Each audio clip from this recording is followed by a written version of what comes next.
have governance over the seabed to include an area. I'm trying to remember. We used to go out 200 nautical miles, I think. Yes. And I don't know where I think it comes in further than that, but I can't remember that. But there's a lot of redistributionist things involved in it. It's a bad treaty. We don't vote on treaties like that in the House. Only the Senate does. And so, but I certainly don't support it, and would hope that the Senate would never pass it. The President actually has to request the vote. Oddly enough, I mean, the Senate can't simply bring it up on their own. And so but I think that the President clearly does want to request that vote. He hasn't, I don't believe he's done it yet. But you have Hillary Clinton coming out, obviously, supporting it publicly. And so that's clearly a signal that the President wants to pass it and wants the United States Senate to take it up. But my guess is he's probably wait till after the election to take it up. He'll be more flexible. He'll be more flexible. Yeah. Yeah. On July 27th, the Secretary of State is supposed to sign a treaty banning weapons around the world, and that will involve us. Will that kill the Second Amendment? Well, it does have to. The question is there's a treaty an international treaty that that the administration wants the United States to be a signatory to, and that it would, and I haven't read it, but I understand that it would ban certain weapons that are legal in the United States. That again has to come before the United States. That would still have to come before the United States Senate for a vote, and so you have to see what happens. But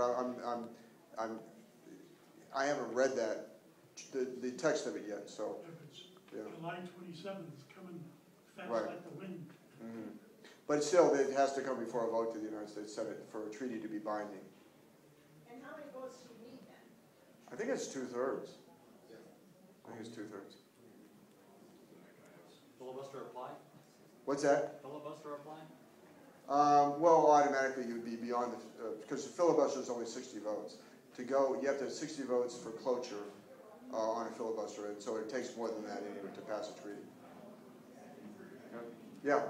Would you care to comment on the issue of Iran developing nuclear weapons, and what would be your best guess as to what Israel will do either now or later to defend itself, since obviously this administration is not a friend of Israel?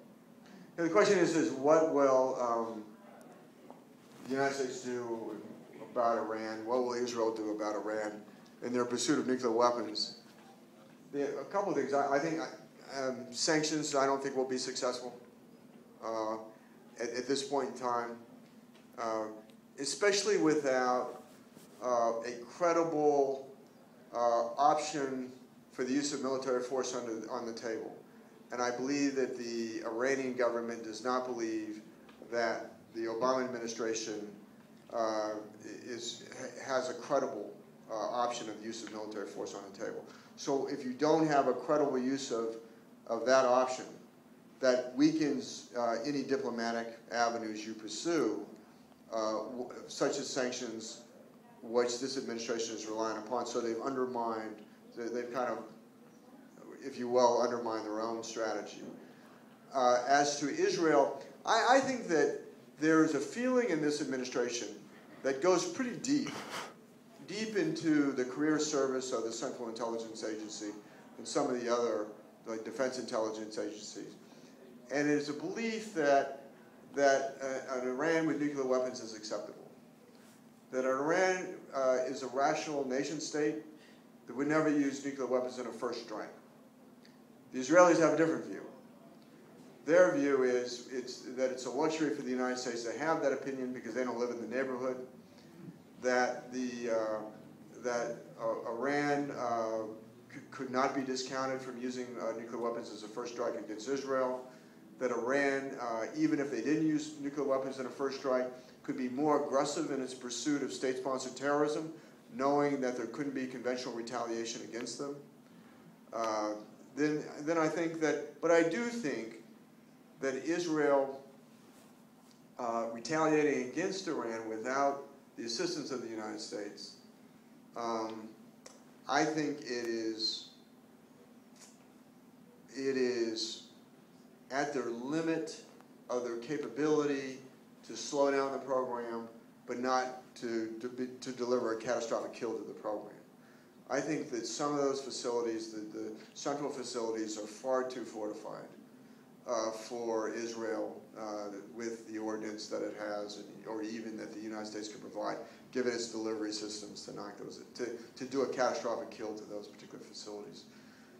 One thing I'm concerned about, given this president and his ability to politicize everything, is that I was in the Middle East during the end of the Carter administration in 1980. And we were sent, I found myself in September of 1980, before the election, we were doing joint military exercises in Norway. Then all of a sudden, we were pulled out of there, and kind of a reinforced battalion landing team with extra reinforcements was sent all the way down through the Suez Canal, all the way to the Gulf of Oman. That we were there in October. And so one day we were briefed on a contingency of what's known as, I believe is known today as the October Surprise, that was leaked out and canceled. And it was to seize the islands in the Straits of Hormuz. Iraq had attacked Iran, started an 8-year war in 1980. The Iranians were in disarray because of that. They were relying upon a lot of our weapon systems. We then, when the Ayatollah Khomeini came to power, seized the U.S. Embassy, the Revolutionary Guard. Obviously, we cut off all spare parts to them, and they were cannibalizing their aircraft to keep anything up in the air. They hardly had anybody on the islands, but the Ayatollah Khomeini had threatened to occupy the islands to prevent the flow of oil to the west. So I think President Carter seized upon that. We had a failed rescue hostage mission in March. U.S. morale was really down. It was the malaise time.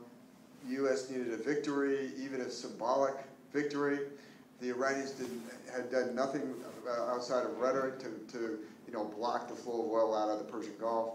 And so the mission was leaked, and so we spent 45 days, doing holes in the water right off the Straits of Hormuz.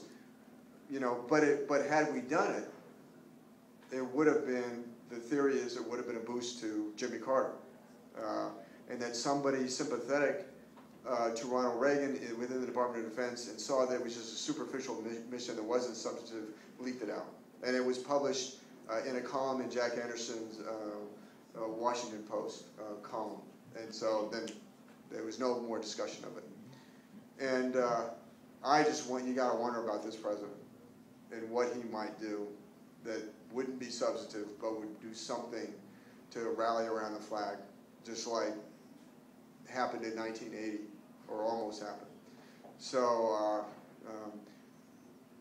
who knows, but it's going to be we could be in for more of a Cuban Missile Crisis type event as Iran moves. Now, the Israelis believe that Iran will be able to say that they don't have nuclear weapons, but where they have enough fissionable material within I'd say a 90-day period to weaponize a nuclear weapon.